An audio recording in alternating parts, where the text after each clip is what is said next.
5 আগস্টের পরে একটা ইন্টারেস্টিং বিষয় সামনে এসেছে যে ৭১ নাকি ২৪। তো অথবা কেউ কেউ আবার মানে মধ্যবর্তী অবস্থা বলতে চান যে না ২৪-৭১ দুইটাই।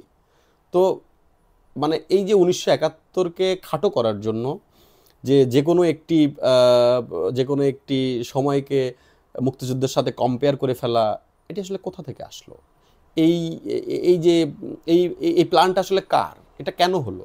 এটা কেন এই তুলনা করতে হলো, কিংবা কেন মনে হলো যে এটা ৭১-২৪ কম্পেয়ার করতে হবে, কিংবা এই প্রশ্ন কারা তুলে দিল? আপনি যদি মনে করেন যেটি কোনো র্যান্ডম তুলে দেওয়া ঘটনা, এমন না, এটি একটি পরিকল্পিত ঘটনা যে ৭১-এর সাথে ২৪কে তুলনা করে ফেলা, অথবা ২৪-৭১ দুটোই থাকবে আমাদের চেতনায়, এই ধরনের কথা বলা, এটি একটি পরিকল্পিত ঘটনা। ১৯৪৭ দেশভাগের পর থেকে ৪৮-এ ছাত্রলীগ প্রতিষ্ঠা হয়েছে, ১৯৪৯-এ আওয়ামী লীগ প্রতিষ্ঠা হয়েছে, পরবর্তীতে ভাষা আন্দোলন হয়েছে, যুক্তফ্রন্ট নির্বাচন হয়েছে, ৬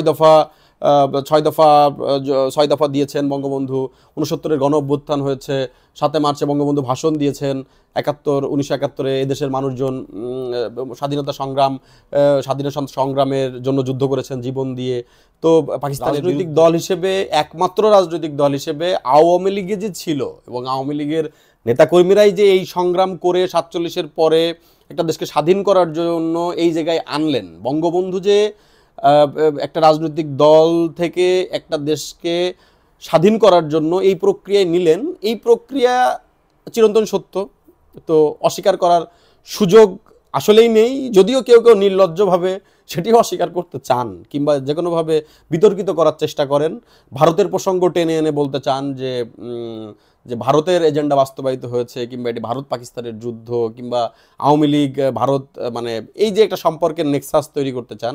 তো এই জায়গায় আসলে দেখবেন যে যারা এই ৭১-এর সময় স্বাধীনতার বিপক্ষে ছিল, এখন আপনি বলতে পারেন যে জামাত বিপক্ষে ছিল, কিন্তু সেটি তারা অস্বীকার করে।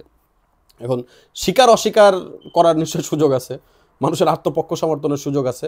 তো আপনাদেরকে আমিও বলে দিতে চাই না যে না, আপনার সাথে ওই ডিবেটে যেতে চাই না, কিন্তু যেটা বলতে চাই যে জামাত নিশ্চয়ই যে বিপক্ষে ছিল, এর যথেষ্ট তথ্য প্রমাণ যুক্তি এই ভিডিওতে আমাকে এসে বলতে হবে, বিষয়টি এমন নয়, আপনারা নিশ্চয় জানেন।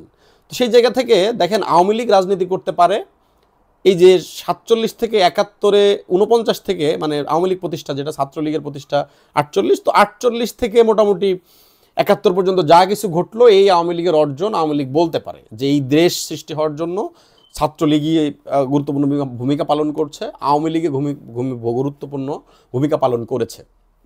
কিন্তু এখন যারা দেখেন, যারা পরবর্তীতে জামাত রাজনীতি করতে চায়, বিএনপি রাজনীতি করতে চায়, কিংবা আরও যারা পলিটিক্যাল পার্টি দেশে নতুন তৈরি হওয়াটাও অস্বাভাবিক না, কিন্তু বিভিন্ন ঘটনার প্রেক্ষিতে থেকে আওয়ামী লীগ থেকে বের হয়েও যারা বিভিন্ন রাজনৈতিক দল তৈরি হয়েছে, কিংবা উদ্ভূত পরিস্থিতিতে যে পলিটিক্যাল পার্টিগুলো, তাদেরও তো একটা বেসমেন্ট থাকতে হবে।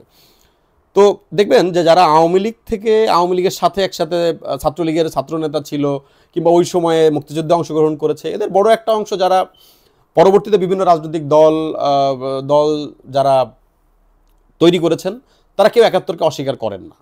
এমনকি দেখবেন যে বিএনপিও ৭১-কে অস্বীকার করে না। সেই না করার কারণ সেটা হচ্ছে যে বিএনপির প্রতিষ্ঠাতা যিনি জিয়াউর রহমান, তো যদি ৭১ না থাকে, তো তাহলে জিয়াউর রহমান কিংবা ওনার কোনো ক্রেডিট, কিংবা উনি যুদ্ধে অংশগ্রহণ করা, কিংবা ওনার কেন্দ্রিক যে গল্প, এই কোনো গল্পেরই এক্সিস্টেন্স থাকে না। তো বিএনপির যেহেতু যে প্রতিষ্ঠাতা নেতৃত্ব, প্রতিষ্ঠা করেছেন যিনি, তো তার উত্থানের শুরুটা এই স্বাধীনতা কেন্দ্রিক সময়ের আগে পরে হওয়ার কারণে তারাও এটা স্বীকার করে। এখন তাহলে স্বীকার করতে পারছে না কারা? এখন জামাত তো নিশ্চয় বলতে পারবে না এদেশে স্বাধীনতা সংগ্রাম আমরা বিরোধিতা করেছি, এই দেশে আমরা এখন রাজনীতি করি, আপনারা আমাদের ভোট দেন, আমাদের সাথে আসেন।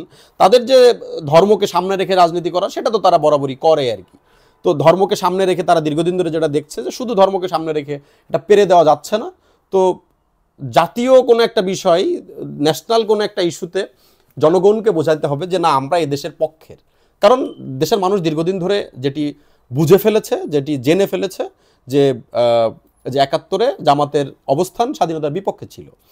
তো তো তাদের তো একটা রাজনৈতিক গ্রাউন্ড তৈরি হওয়া দরকার। দেশে যারা পরবর্তীতে বিভিন্ন সিচুয়েশনের উপর ডিপেন্ড করে আওয়ামী লীগের সাথে রাজনীতি করতে পারেনি, বিএনপির সাথে রাজনীতি করতে পারেনি, এমনকি বাম বিভিন্ন রাজনৈতিক দলের সাথে রাজনীতি করতে পারেনি, কিংবা এইসব দল থেকে বিভিন্ন কারণে বিতাড়িত হয়েছে, তাদের কাছেও মনে হয়েছে যে আসলে তাহলে এই 71 কেন্দ্রিক রাজনীতিটা তো আসলে আমাদের করার কোনো সুযোগ নেই, যেহেতু এই কয়েকটি রাজনৈতিক দল 71কে চেতনায় রেখে রাজনীতি করে। তাহলে আমাদের নতুন কোনো সিচুয়েশন ক্রিয়েট করতে হবে, যেই সিচুয়েশন আমাদেরকে আসলে যে আমরা জাতির জন্য, দেশের মানুষের জন্য যে জীবন দিতে পারি, কিংবা এরকম একটা পরিবেশ তৈরি করতে হবে। এবং সেটি দেখবেন জুলাই আগস্টে কিন্তু সেটি যে মেটিকুলাস প্ল্যান যেটি বলে, দেখবেন তারা কিন্তু এমন একটি সিচুয়েশন তৈরি করেছে যে যে মানুষের জীবন চলে যাচ্ছে, খুব সিনেমেটিক ব্যাপার স্যাপার হচ্ছে। যারা এই হত্যাকাণ্ড কৌশলগতভাবে এই পরিবেশ তৈরি করে, যারা এই পরিস্থিতি তৈরি করলেন, দেশের মানুষজনের জীবন চলে গেল, তারা আসলে এর চেয়েও বেশি বিব্রতকর পরিস্থিতি চেয়েছিলেন। তারা চেয়েছিলেন যে বরং এর চেয়েও বেশি মানুষ মারা যাক, এর চেয়ে বেশি মানুষ হতাহত হোক, তাহলে তাদের ওই পুঁজিটা সম্ভব হয়। তারা নতুন একটা 24 নামের একটা নতুন একটা স্টেটমেন্ট তৈরি করতে পারে যে না, 24-এ বিশাল একটা আন্দোলন হয়েছে, মানুষজন অংশগ্রহণ করেছে, এবং সেখানে এটি একটা জাতীয় একটা মানে একটা কালো অধ্যায়, সেই অধ্যায়ে জামাত সহ আমরা যারা আছি আমরা খুব গুরুত্বপূর্ণ ভূমিকা পালন করেছি, তো আমরা এই প্রজন্মের মুক্তিযোদ্ধা। হ্যাঁ, এরকম একটা ফিলিংস। এই মানুষগুলো কারা মারলেন, কি করলেন, এটা আপনাদের সময়ের উপরে ছেড়ে দিয়েছি। আগেও একটি ভিডিওতে বলেছি, যেটি প্রমাণ হওয়ার সময়ই প্রমাণ করবে।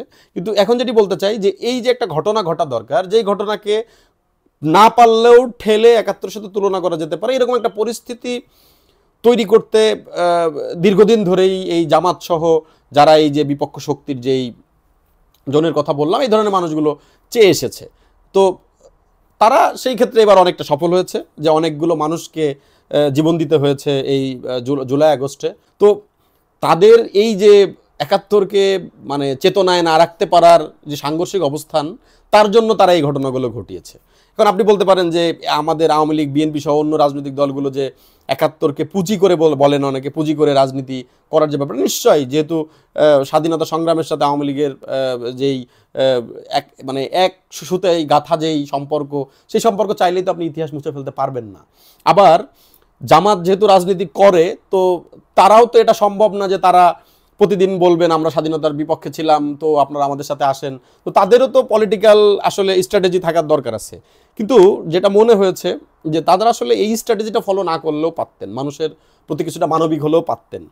এই এতগুলো মানুষের হতাহতর পরিবেশ তৈরি করে জামাত সহ এই যে সমন্বয়ক বাহিনী, ডক্টর ইউনূস, এই পরিস্থিতি ঘটায় আপনাদের নিজেদের রাজনীতি করার জন্য 71-এর বিপরীতে 24 নামক একটা বিষয় দাঁড় করানোর জন্য যেই ম্যাসাকার করলেন, এটি খুবই অমানবিক। এটি রাজনীতিতে আমরা কোনোভাবেই প্রত্যাশা করি না। আপনারা ধর্মের কথা বলে রাজনীতি করেন, সেটা তো আমরা ব্যথিত হই, কারণ ধর্ম আপনাদের কোনো মানে পলিটিক্যাল প্রপার্টি কিংবা আপনাদের পার্সোনাল প্রপার্টি না। সে আপনি মুসলিম হিসেবে আমিও মনে করি এটি নিশ্চয়ই আপনার পলিটিক্যাল কোনো পলিটিক্যাল কোনো অ্যাসেট না যে আপনি ধর্মটাকে ব্যবহার, যেটা আপনারা করে আসছেন দীর্ঘদিন ধরে। কিন্তু এই যে মানুষ হত্যার যেই মিশন চালায় 24 তৈরি করতে চাইলেন, যদিও 24 কি হলো, কেন হলো, কিভাবে হলো, এই সত্য মানুষের সামনে আসবে, কিন্তু কাজটা আপনারা কোনোভাবেই জাতির সামনে ঠিক করে না। আপনারা যে আবারও ভুল করেছেন সেটি আবারও প্রমাণ হবে। ধন্যবাদ।